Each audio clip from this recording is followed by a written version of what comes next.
Investo circa 800 euro al mese. So che può sembrare una cifra folle e lo è, ma è l'unico modo che ho per far crescere il mio capitale. Sono Giuseppe Polisano, sono un tecnico di radiologia e appassionato di finanza personale. Ho iniziato a investire da qualche anno e adesso voglio raccontarvi come creare il vostro portafoglio basato sugli acquisti di azioni, ETF e criptovalute. Per quanto riguarda gli ETF, questi sono sostanzialmente dei fondi che replicano il mercato azionario di un dato indice. Un esempio classico è l'S&P 500, che replica il mercato azionario delle 500 aziende più capitalizzate d'America. Un altro esempio è dato dall'MSCI World, ovvero un indice che replica l'andamento dei mercati azionari mondiali. Per quanto riguarda invece le azioni, è possibile acquistare una piccola parte dell'azienda e diventarne quindi il proprietario. Qualora questa azienda incrementi il proprio valore in borsa, automaticamente incrementerà anche il nostro portafoglio. E infine vi saranno le criptovalute, ovvero delle vere e proprie monete digitali nate negli ultimi anni e che stanno sempre di più prendendo piede come la moneta del futuro. Per quanto riguarda il mio portafoglio, viene diviso in due ETF principali, che sono appunto S&P 500 e MSCI World Tracker, quindi quello relativo al mercato americano e quello relativo al mercato mondiale. Ovviamente il peso maggiore che io ho deciso di dare è al mercato americano, che per me è la base di tutti i mercati azionari, in cui ho impostato un piano di accumulo fatto automaticamente dall'applicazione a inizio mese o comunque in una data che noi preimpostiamo. Servono a mediare quello che è il prezzo di acquisto, questo per far sì che noi possiamo sopperire nel tempo a quelle che sono le oscillazioni di mercato. Facciamo un esempio di S&P 500. Abbiamo detto che riguarda le 500 aziende più capitalizzate d'America ed è un fondo che ha prodotto un rendimento annuo medio del 10%. È infatti considerato come la base per tutti gli investitori. Questo mi permetterà di impostare un piano d'accumulo, in questo caso di 250 euro al mese, in una determinata data, con una data frequenza, e infine possiamo anche impostare l'adeguamento all'inflazione. Qualora infatti noi volessimo sopperire all'inflazione mensile di quel dato momento, possiamo impostare questo criterio. Per quanto riguarda le azioni, noi appunto diventiamo proprietari di quelle che è una parte dell'azienda, ovviamente una parte piccolissima in base al capitale che noi investiamo. Le differenze tra un indice quale l'S&P 500 e una singola azienda sta nella sua volatilità, in quanto l'azienda può avere dei crolli o ovviamente anche dei guadagni molto significativi, tuttavia è soggetta a oscillazioni di mercato. Qualora invece noi utilizzassimo un fondo come S&P 500, noi sappiamo che un eventuale crollo di un'azienda può essere sopperito dal guadagno da parte di altre 499 aziende, motivo per cui questo può essere rappresentato come un investimento più stabile nel tempo, ed è anche il motivo per cui io ho deciso di investire più capitale nel fondo S&P 500 piuttosto che nelle singole aziende. Per quanto riguarda invece le criptovalute, ho deciso di investire principalmente in Ethereum e BTC, dove però in BTC ho deciso di fare un piano d'accumulo mensile di 250 euro. Adesso vorrei che ChatGPT analizzasse il mio portafoglio e capiamo esattamente come è diversificato e che cosa ne pensa al riguardo. Bene ragazzi, siamo pronti per l'analisi di ChatGPT.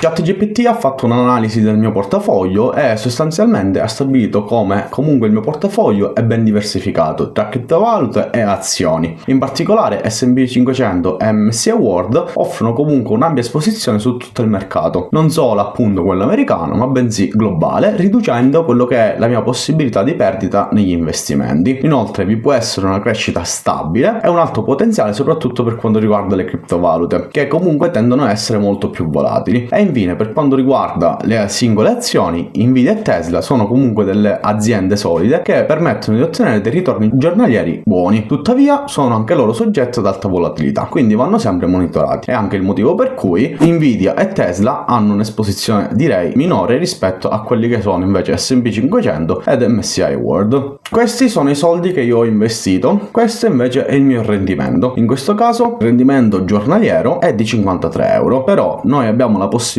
di valutare quello che è il rendimento a una settimana, a un mese, a un anno o dall'acquisto, da quando quindi io ho iniziato a investire. Se noi guardiamo infatti la rendita dei miei investimenti dall'inizio, notiamo comunque come sto ottenendo dei buoni risultati. Ricordiamoci un aspetto fondamentale, che gran parte degli investimenti sono derivati dal sentimento degli investitori. Infatti una volta che sono usciti i dazi, guardate il crollo che io ho avuto nel mio mercato, meno 832. Questo questo è il punto in cui generalmente gran parte degli investitori, per paura di perdere il proprio capitale, escono, vendono quindi i propri investimenti con una perdita significativa. Generalmente, aspettando e temporeggiando, nonché attraverso acquisti ricorrenti, è possibile sopperire a queste oscillazioni di mercato. Infatti vediamo come questo è l'andamento del mio portafoglio. Ha iniziato tra virgolette bene, con una crescita dapprima significativa per quello che è il capitale investito, ma con un crollo che è ancora più elevato, 832 euro. Tuttavia pian piano il mercato ha subito l'influenza positiva e adesso si è ritornati a un punto di un guadagno di 780 euro. Questo può sembrare importante, ma per un investitore a lungo termine in realtà è quasi sconveniente, in quanto se il mercato crolla e io acquisto, automaticamente sto comprando a prezzi scontati. Quindi ragazzi, importantissimo non farsi mai influenzare da quello che è il sentimento di mercato. Bisogna andare dritti sulla propria strategia, e il piano d'accumulo per una persona che comunque non ha delle conoscenze specifiche in ambito economico è sicuramente il piano più efficace. Infatti basterà dimenticarsi dei nostri investimenti e riprenderlo tra 30 anni e noi saremo sicuri che il nostro investimento sarà un investimento positivo. Se il video ti è piaciuto, lascia un like e iscriviti al canale e commenta con investimento se ti piacerebbe vedere un video ancora più approfondito. Ci vediamo nel prossimo video, a presto!